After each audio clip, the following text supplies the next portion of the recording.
늦가을 단풍이 지는 아산병원 중환자실에서 박만수는 아내 순덕의 손을 꼭 잡고 있었습니다. 70평생을 함께한 반려자가 췌장암 말기로 세상을 떠날 준비를 하고 있었어요.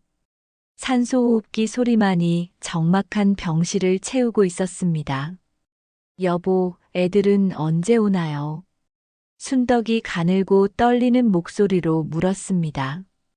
만수는 대답을 못했어요. 사흘 전부터 세 자녀에게 연락했지만 제대로 된 답을 듣지 못했거든요. 큰아들 진호는 회사 중요한 회의가 있다고 했고, 둘째 딸 미영은 아이들 학원 때문에 바쁘다고 했어요.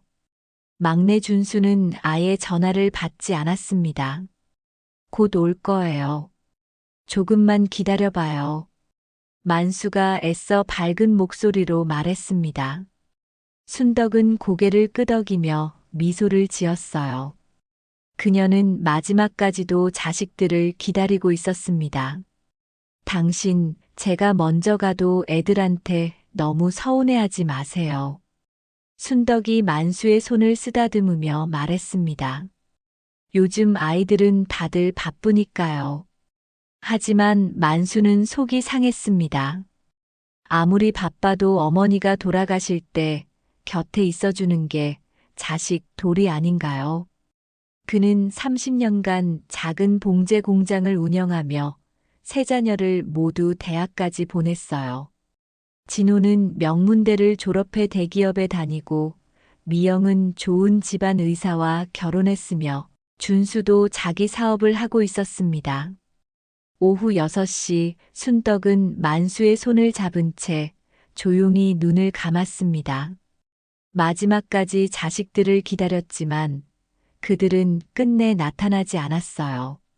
만수는 눈물을 흘리며 아내의 이마에 입맞춤을 했습니다. 45년을 함께 살며 가난 속에서도 서로를 의지했던 동반자가 떠나는 순간이었어요.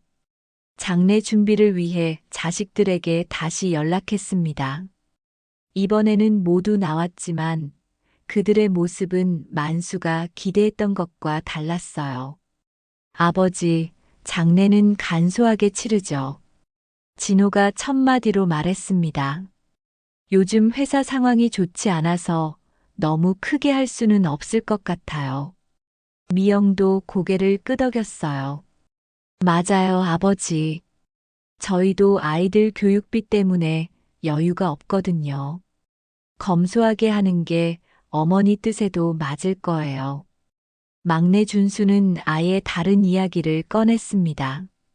아버지, 이참에 공장도 정리하시는 게 어때요? 요즘 경기도 안 좋고 나이도 있으시잖아요. 만수는 당황했습니다. 아내의 장례를 치르기도 전에 자식들이 이런 이야기를 하다니요. 애들아, 엄마가 아직 영안실에 계시는데 무슨 소리냐? 만수가 목소리를 높였어요. 하지만 자식들은 아랑곳하지 않았습니다. 오히려 진호가 짜증스러운 표정을 지었어요. 아버지, 현실을 받아들이세요. 어머니 치료비로 이미 재산이 많이 나갔잖아요. 이제 정리할 때가 된 거예요. 결국 장례는 3일장으로 간소하게 치러졌습니다. 평생 고생만 했던 순덕을 위해 조금이라도 좋은 추도식을 해주고 싶었던 만수의 마음은 자식들에게 전해지지 않았어요. 장례를 마치고 집으로 돌아온 만수는 혼자 남겨진 빈집에서 오열했습니다. 순덕이 입던 옷들, 그녀가 키우던 화분들, 함께 찍은 사진들이 모든 것이 그리움으로 다가왔어요. 이제 정말 혼자가 되었구나 하는 생각에 가슴이 미어졌습니다. 아내의 49제를 지낸 후 만수는 자식들을 불러 모았습니다. 앞으로의 생활에 대해 이야기를 나누고 싶었어요. 하지만 자식들의 반응은 예상과 달랐습니다. 아버지, 저희가 의논한 게 있어요. 진호가 냉정한 목소리로 말문을 열었습니다. 이제 혼자 사시기 힘드실 테니까 양로원에 들어가시는 게 어떨까 해서요. 만수는 귀를 의심했습니다. 양로원이라니, 그게 무슨 소리냐? 만수가 당황하며 물었어요. 미영이 나서서 설명했습니다. 아버지, 저희도 각자 생활이 있잖아요. 솔직히 말씀드리면 아버지를 모시고 살기엔 집도 좁고 여건이 안 돼요. 준수도 거들었어요. 맞아요, 아버지. 요즘 양로원도 시설이 좋거든요. 같은 또래 어르신들과 지내시는 게 더 좋을 거예요. 만수는 믿을 수 없었습니다. 자신이 평생 키운 자식들이 이런 말을 하다니요. 애들아, 아빠가 너희한테 그렇게 짐이냐? 만수의 목소리가 떨렸어요. 그런 게 아니라. 진호가 말끝을 흐렸습니다. 사실을 말하면 짐이죠. 준수가 쏘아붙였어요. 아버지 때문에 저희가 얼마나 창피한 줄 아세요. 친구들이 부모님 직업 물어볼 때마다 뭐라고 대답해야 할지 모르겠어요. 만수는 가슴이 철렁 내려앉았습니다. 너희들 대학 등록금, 결혼 비용 다 누가 댔는데 이런 소리를 하느냐. 만수가 목소리를 높였어요. 미영이 차갑게 대답했습니다. 그때는 그때고 지금은 지금이에요. 아버지도 현실을 인정하세요. 저희는 각자 살 길이 있다고요. 그날 밤 자식들은 모두 집을 떠났습니다. 만수는 홀로 남아 순덕의 영정 앞에서 울었어요. 순덕아, 우리가 뭘 잘못했을까? 아이들을 어떻게 키웠길래 이런 소리를 듣게 된 걸까? 하지만 영정 속 순덕은 자상한 미소만 짓고 있을 뿐이었습니다. 일주일 후 진호가 다시 찾아왔습니다. 손에는 양로원 안내 책자를 들고 있었어요. 아버지, 여기 시설 좋은 곳을 알아봤어요. 진호가 책자를 펼쳐 보였습니다. 월 비용도 그리 비싸지 않고요. 만수는 책자를 받아보지도 않았습니다. 나는 이 집에서 살 거다. 엄마와 함께 살던 이 집에서 죽을 때까지 살 거야. 진호의 얼굴이 굳었어요. 아버지, 고집 부리지 마세요. 혼자 사시면 위험하잖아요. 하지만 만수는 고개를 젓고 거부했습니다. 진호는 한숨을 쉬며 일어섰어요. 그럼 알아서 하세요. 저희는 더 이상 책임지지 않을 거예요. 진호가 떠난 후 만수는 아내와 함께 찍은 옛 사진들을 꺼내 보았습니다. 어린 자식들과 함께 웃고 있는 가족 사진들이었어요. 그때는 정말 행복했는데 언제부터 이렇게 된 것일까요? 만수는 사진을 가슴에 안고 조용히 눈물을 흘렸습니다. 이제 정말 세상에 혼자 남겨진 기분이었어요.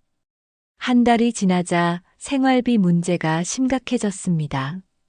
아내 치료비로 저축은 거의 바닥났고 작은 봉제 공장도 코로나로 주문이 끊긴 상태였어요. 만수는 자식들에게 도움을 요청해봤지만 돌아오는 건 차가운 반응뿐이었습니다. 아버지, 저희도 여유가 없어요. 진호가 전화로 쏘아붙였습니다. 회사 구조 조정 때문에 불안한 상황이거든요. 미영도 마찬가지였어요. 아버지, 아이들 교육비며 대출 이자며 정말 빠듯해요. 차라리 집이라도 팔아서 작은 곳으로 이사하시는 게 어때요? 만수는 기가 막혔습니다. 평생 모아서 산 집까지 팔라는 소리였어요. 이 집은 엄마와의 추억이 담긴 곳이야. 절대 팔 수 없다. 만수가 단호하게 말했어요. 그러자 준수가 날카롭게 받아쳤습니다. 그럼 굶어 죽으실 거예요. 현실을 좀 보세요, 아버지. 결국 만수는 혼자 해결해야 했습니다. 70이 넘은 나이에 일자리를 구하기란 쉽지 않았어요. 경비원 청소 1등을 알아봤지만 나이 때문에 번번이 거절당했습니다. 그러던 어느 날 집 앞에 낯선 남자들이 나타났습니다. 대출업체 직원들이었어요. 박만수 씨 맞죠? 연체된 대출금 때문에 왔습니다. 남자가 차갑게 말했어요. 만수는 당황했습니다. 자신이 대출을 받은 적이 없거든요. 알고 보니 막내 준수가 아버지 명의로 대출을 받아놓고 갚지 않은 것이었습니다. 준수에게 전화를 걸었지만 받지 않았어요. 며칠 후에야 겨우 연락이 닿았는데 준수의 반응은 더욱 충격적이었습니다. 아버지, 어차피 돌려줄 생각도 없었어요. 준수가 뻔뻔하게 말했습니다. 저 때문에 사업 망한 거 아니에요. 아버지가 투자금 제대로 못 대준 탓이거든요. 만수는 말문이 막혔습니다.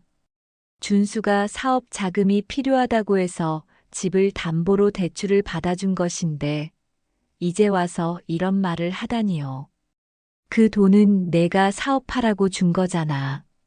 만수가 떨리는 목소리로 말했어요. 그건 아버지가 알아서 하는 거죠. 준수가 차갑게 대답했습니다. 저는 이제 새로운 사업을 시작해야 해서 바빠요. 전화가 끊어졌습니다. 만수는 주저앉고 말았어요. 얼마 후 독촉장이 계속 날아왔고 결국 집이 경매에 넘어가게 되었습니다. 만수는 진호와 미영에게 마지막으로 전화를 걸어봤어요. 애들아, 아빠가 집에서 쫓겨날 것 같다. 며칠만이라도 신세를 질 수 있을까? 만수가 애원하는 목소리로 말했습니다. 하지만 대답은 차가웠어요. 아버지, 저희 집은 정말 좁아요. 진호가 귀찮다는 투로 말했습니다. 그리고 솔직히 아이들 교육에도 안 좋을 것 같고요. 미영은 더 직설적이었어요. 아버지, 정말 죄송하지만 우리도 체면이라는 게 있어요. 이웃들 시선도 생각해야 하고요.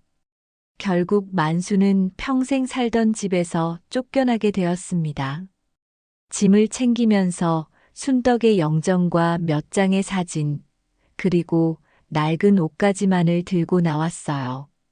집 앞에서 마지막으로 뒤돌아본 만수는 눈물을 흘렸습니다. 순덕과 함께 꾸린 보금자리, 자식들이 뛰어놀던 마당, 모든 게 추억이었는데 이제 남의 손에 넘어가는 거였어요. 그날 밤 만수는 근처 찜질방에서 하룻밤을 보냈습니다. 내일부터 어떻게 살아야 할지 막막했어요. 평생 성실하게 살아온 자신이 이런 처지가 될 줄 누가 알았겠습니까? 만수는 천장을 바라보며 한숨만 쉬었습니다. 찜질방에서 일주일을 보낸 만수는 돈이 떨어져 갈 곳이 없어졌습니다. 하루 종일 일자리를 찾아 헤맸지만 70이 넘은 노인을 받아주는 곳은 없었어요. 결국 공원 벤치에서 밤을 보내게 되었습니다. 추운 가을밤 신문지를 덮고 벤치에 누워 있는데 순찰 중이던 경찰관이 다가왔어요. 아버님, 여기서 주무시면 안 됩니다. 경찰관이 정중하게 말했습니다. 만수는 일어나 다른 곳으로 가야 했어요. 밤새 공원을 떠돌다가 지하철역으로 향했습니다. 며칠 후 만수의 처참한 모습을 본 시민이 신고를 했나 봅니다. 사회복지사가 찾아와 상황을 물어봤어요. 가족분들께 연락드려 볼까요? 복지사가 친절하게 제안했습니다. 만수는 고개를 저었지만 복지사는 신분증을 보고 진호에게 연락했어요. 얼마 후 진호가 복지사에게 전화를 걸어왔습니다. 저희는 그분과 연락을 끊었습니다. 진호의 목소리가 차가웠어요. 더 이상 가족으로 생각하지 않거든요. 복지사가 놀라며 물었습니다. 하지만 친아버지시잖아요. 혈연관계라고 해서 무조건 책임져야 하는 건 아니죠. 진호가 단호하게 말했습니다. 저희는 이미 호적에서 분가했고 법적으로도 부양 의무가 없습니다. 복지사는 할 말을 잃었어요. 진호는 더 충격적인 말을 이어갔습니다. 그분이 저희 이름을 함부로 사용하시면 명예훼손으로 고발할 수도 있어요. 더 이상 연락하지 마세요. 전화가 끊어졌습니다. 복지사는 안타까운 표정으로 만수를 바라봤어요. 미영에게도 연락해봤지만 결과는 마찬가지였습니다. 아버지가 뭐라고 하셨든 저희와는 상관없는 일이에요. 미영이 냉정하게 말했습니다. 저희는 이미 새로운 인생을 살고 있거든요. 준수는 아예 전화를 받지 않았어요. 그날 밤 만수는 서울역 대합실 한 구석에 앉아 있었습니다.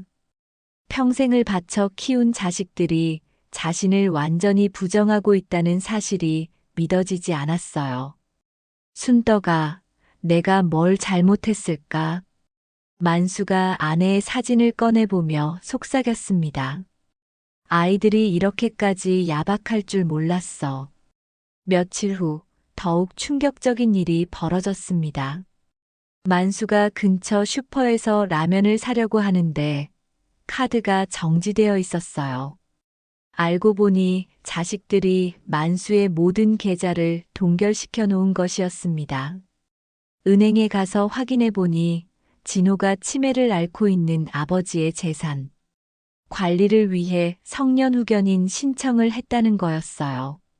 물론 거짓이었지만 서류상으로는 그럴듯하게 꾸며놓았습니다. 만수는 은행 직원에게 항의했습니다. 제가 멀쩡한 사람인데 왜 계좌를 막아놨습니까? 하지만 직원은 법적 절차에 따른 것이라며 어쩔 수 없다고 했어요. 그날부터 만수는 진짜 무일푼이 되었습니다. 하루 한 끼도 제대로 먹지 못하게 되었어요. 가끔 교회나 절에서 나누어 주는 무료 급식으로 연명했습니다. 어느 날 길에서 우연히 미영을 마주쳤어요. 명품 가방을 들고 친구들과 쇼핑을 즐기고 있던 미영은 만수를 보자 깜짝 놀랐습니다. 아버지. 미영이 당황하며 중얼거렸어요. 하지만 곧 차가운 표정으로 변했습니다. 왜 이런 곳에 계세요? 창피하게. 미영이 주변을 둘러보며 말했습니다. 미영아, 아빠야.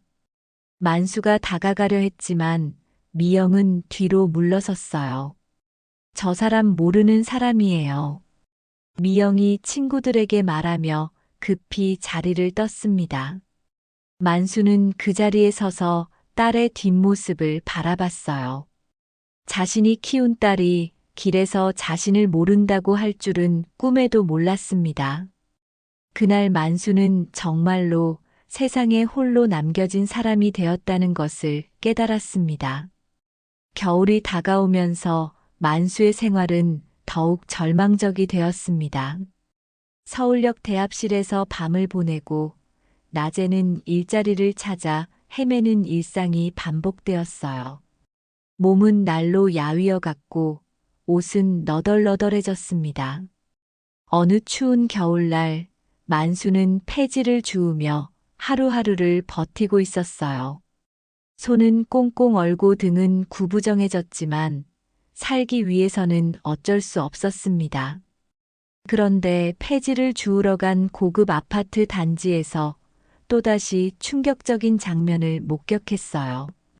진호가 비싼 외제차에서 내리는 모습이었습니다. 회사에서 승진했는지 더욱 당당한 모습이었어요. 만수는 멀리서 큰아들을 바라봤습니다. 진호는 아파트 경비원과 인사를 나누며 웃고 있었어요. 자신의 아버지가 몇백 미터 떨어진 곳에서 폐지를 줍고 있다는 사실도 모른 채 말입니다. 진호야. 만수가 작은 목소리로 불러봤지만 바람에 흩어질 뿐이었어요. 경비원이 만수를 발견하고 다가왔습니다. 여기서 폐지 주우시면 안 됩니다. 경비원이 쫓아냈어요. 만수는 고개를 숙이고 그 자리를 떠났습니다. 뒤에서 진호의 웃음소리가 들려왔지만 그는 뒤돌아보지 않았어요. 며칠 후 준수가 운영한다는 작은 식당 앞을 지나게 되었습니다. 유리창 너머로 준수가 손님들과 밝게 이야기하는 모습이 보였어요. 사업이 잘 되고 있는 것 같았습니다. 만수는 한참 동안 그 자리에 서서 막내 아들을 바라봤어요. 어린 시절 아파서 업고 병원에 갔던 기억, 첫 걸음마를 떼며 자신을 향해 달려왔던 모습들이 떠올랐습니다.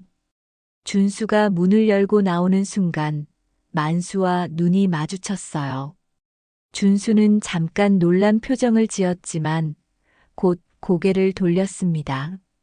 저 사람 또 왔네. 준수가 직원에게 말하는 소리가 들렸어요. 경찰에 신고해야겠어.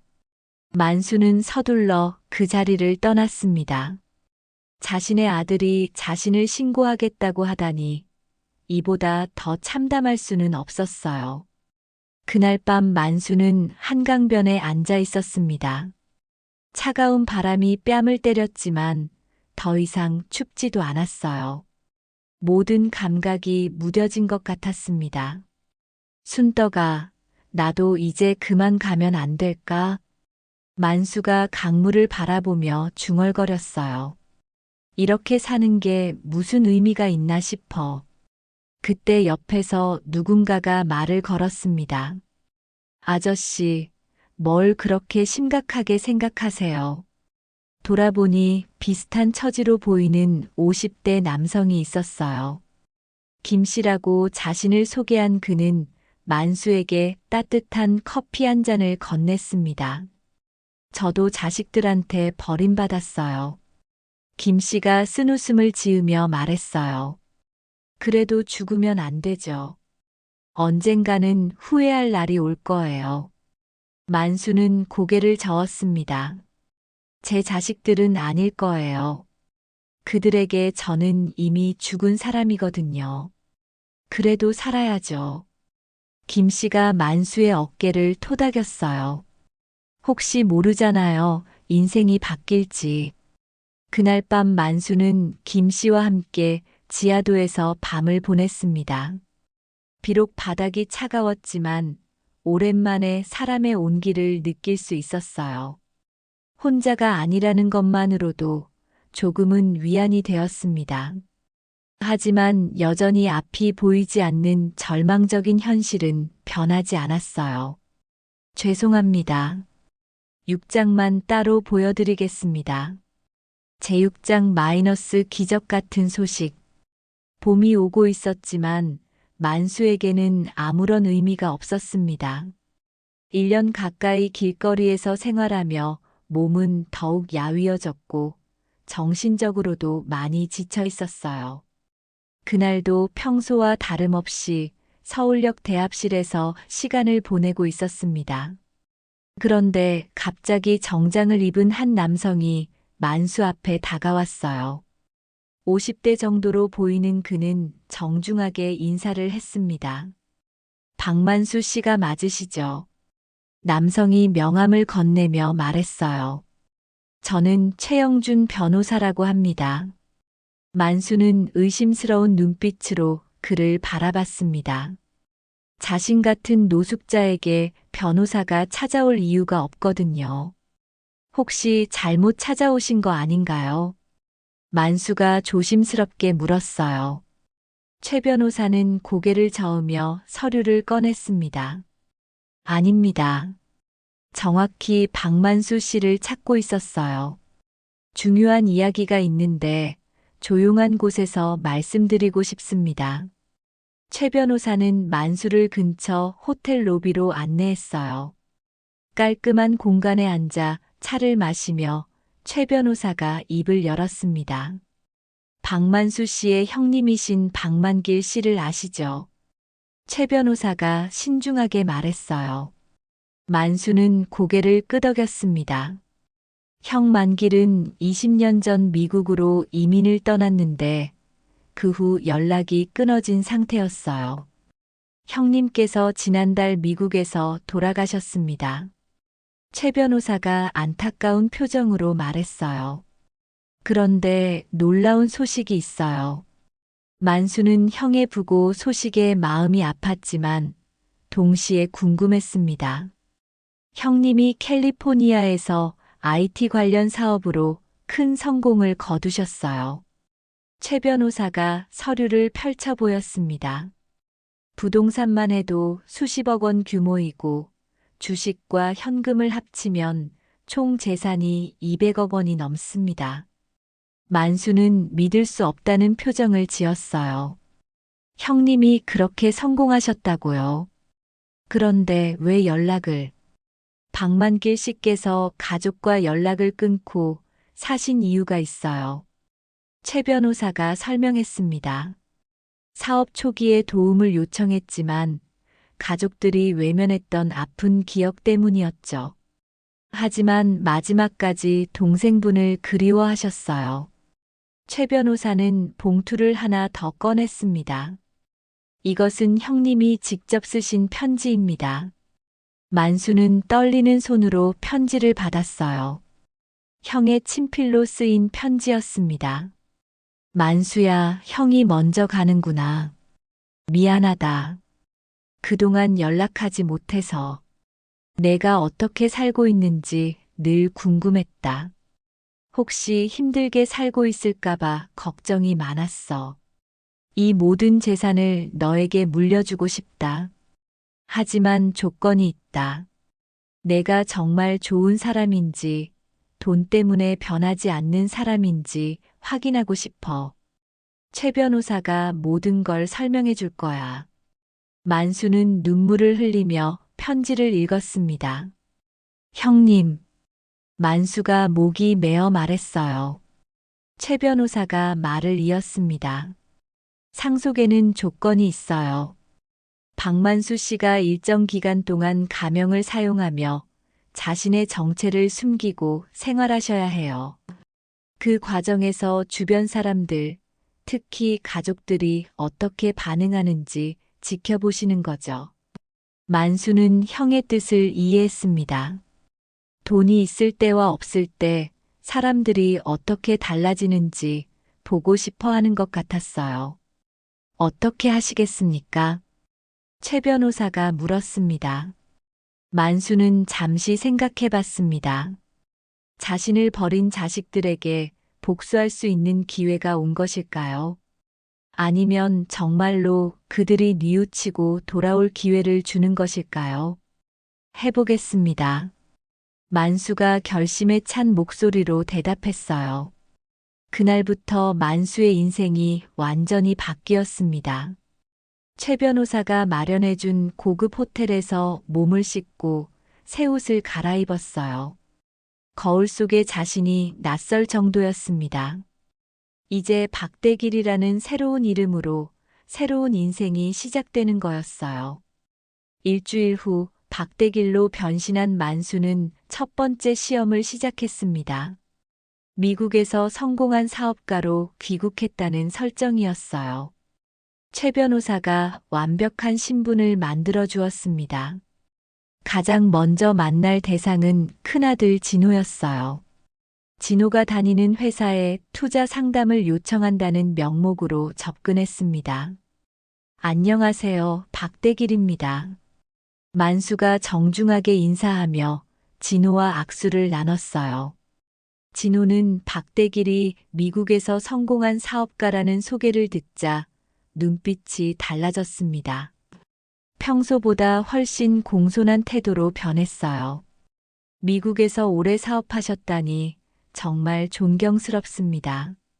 진호가 아첨하는 목소리로 말했습니다. 식사를 하며 대화가 이어졌어요. 진호는 자신의 성공담을 자랑스럽게 늘어놓았습니다. 저는 정말 맨손으로 시작해서 여기까지 왔어요. 진호가 우쭐한 표정으로 말했어요. 부모님의 도움은 전혀 받지 않았죠. 만수는 가슴이 찢어지는 것 같았습니다. 자신이 얼마나 고생해서 진호를 키웠는지 모른 채 그런 말을 하다니요. 가족 이야기가 나와서 말인데요. 만수가 조심스럽게 물었어요. 부모님은 어떻게 지내시나요? 진호의 표정이 급변했습니다. 부모님은 일찍 돌아가셨어요. 진호가 거짓말을 했습니다. 솔직히 말하면 별로 좋은 기억이 없어서요. 만수는 주먹을 꽉 쥐었지만 표정을 감췄어요. 그런 일이 있으셨군요. 힘드셨겠어요. 특히 아버지가 문제였어요. 진호가 더욱 대담하게 말했습니다. 무능하고 가난해서 저희 가족에게 짐만 되는 존재였죠. 그래서 일찌감치 연을 끊었어요. 만수는 숨이 막힐 것 같았지만 박대길로서 냉정하게 대응했습니다. 그렇군요. 가족이라고 해서 무조건 용서할 수는 없죠. 진호는 만수의 반응에 신이 나서 더욱 심한 말을 쏟아냈어요. 맞아요. 저는 그런 아버지와 정반대로 살겠다고 다짐했거든요. 덕분에 성공할 수 있었죠. 며칠 후에는 둘째 딸 미영을 만났습니다. 고급 카페에서 만난 미영도 박대길이 부유한 사업가라는 것을 알자 극진하게 대했어요. 사장님 같은 분을 만나게 되어 영광이에요. 미영이 밝게 웃으며 말했습니다. 대화 중에 미영도 가족 이야기를 꺼냈어요. 저희 아버지는 정말 한심한 분이었어요. 미영이 혀를 차며 말했습니다. 어머니가 암으로 고생하실 때도 제대로 된 치료를 받게 해드리지 못했거든요. 만수는 가슴이 무너지는 것 같았어요. 자신이 아내 치료를 위해 모든 것을 다 바쳤는데 이런 소리를 듣다니요. 그래서 저는 그분과 연락을 완전히 끊었어요. 미영이 당당하게 말했습니다. 지금은 노숙자가 되어서 떠돌아다닌다고 하던데 자업자득이죠. 만수는 딸이 자신의 현재 상황까지 알고 있다는 사실에 충격을 받았어요. 마지막으로 막내 준수를 만났습니다. 준수가 운영하는 식당에서 만난 그는 박대길에게 투자를 받고 싶어 했어요. 사장님, 제가 사업을 확장하려고 하는데 투자해 주시면 어떨까요? 준수가 적극적으로 나섰습니다. 준수도 가족 이야기를 꺼내며 아버지에 대해 험담을 늘어놓았어요. 제 아버지는 사업 감각이 전혀 없는 사람이었어요. 준수가 화난 듯 말했습니다. 제가 사업 자금을 달라고 했을 때도 변변히 주지 못했죠. 그래서 사업이 망한 거예요. 만수는 준수가 자신의 명의로 대출을 받아 도망간 사실을 떠올렸어요. 하지만 준수는 뻔뻔하게 모든 책임을 아버지에게 돌리고 있었습니다. 그분 때문에 저희 형제들이 얼마나 고생했는지 몰라요. 준수가 계속 불평했습니다. 이제는 아예 연락도 안 하고 살아요. 일주일간 세 자녀를 모두 만나본 만수는 절망했습니다. 그들은 한 명도 아버지를 그리워하지 않았고 오히려 자신의 성공을 위해 아버지를 부정하고 있었어요. 그날 밤 호텔 방에서 만수는 형의 편지를 다시 읽어봤습니다. 이제 형의 뜻이 무엇인지 확실히 알 것 같았어요. 돈이 있을 때와 없을 때 사람들이 얼마나 다른지, 특히 가족들이 얼마나 냉정할 수 있는지를 깨닫게 하려는 것이었습니다. 한 달 후, 만수는 최 변호사와 함께 마지막 계획을 세웠습니다. 이제 정체를 밝히고 자식들에게 진실을 알려줄 때가 온 거였어요. 먼저 세 자녀를 모두 한자리에 불러 모았습니다. 고급 호텔 연회장에서 만난 진호, 미영, 준수는 박대길이 큰 투자를 제안한다고 생각하고 기대에 부풀어 있었어요. 오늘 여러분을 모신 이유가 있습니다. 만수가 차분한 목소리로 말문을 열었어요. 사실 저에게는 특별한 목적이 있었거든요. 자식들은 궁금한 표정으로 만수를 바라봤습니다. 여러분이 그토록 경멸하던 아버지를 찾고 있었어요. 만수가 천천히 말했습니다. 갑자기 분위기가 어색해졌어요.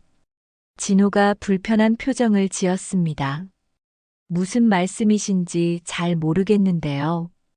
그때 만수가 일어서서 말했습니다. 박대길이 아니라 박만수입니다. 여러분의 아버지 말이에요. 순간 연회장이 조용해졌어요. 세 자녀는 믿을 수 없다는 표정으로 만수를 바라봤습니다. 아, 아버지. 미영이 떨리는 목소리로 중얼거렸어요. 그동안 여러분이 저에게 한 말들을 모두 들었습니다. 만수가 냉정하게 말했습니다. 무능하고 한심한 아버지, 짐이 되는 존재, 노숙자가 되어도 자업자득이라고 하셨죠. 자식들은 얼굴이 새하얗게 변했어요. 아버지, 그게 아니라. 진호가 변명하려 했지만 만수가 손을 들어 막았습니다. 이제 들어보세요. 만수가 서류를 꺼냈어요. 형님이 미국에서 남기신 유산, 총 200억 원을 상속받게 되었습니다. 세 자녀의 눈이 동시에 커졌어요. 그리고 이 모든 과정은 형님의 유언에 따른 시험이었어요. 만수가 계속 설명했습니다. 여러분이 정말 돈이 아닌 가족을 사랑하는지 확인하고 싶어 하셨거든요. 아버지, 저희가 잘못했어요. 준수가 급히 일어나며 말했습니다. 사실 아버지를 많이 그리워했어요. 미영도 눈물을 흘리며 다가왔어요.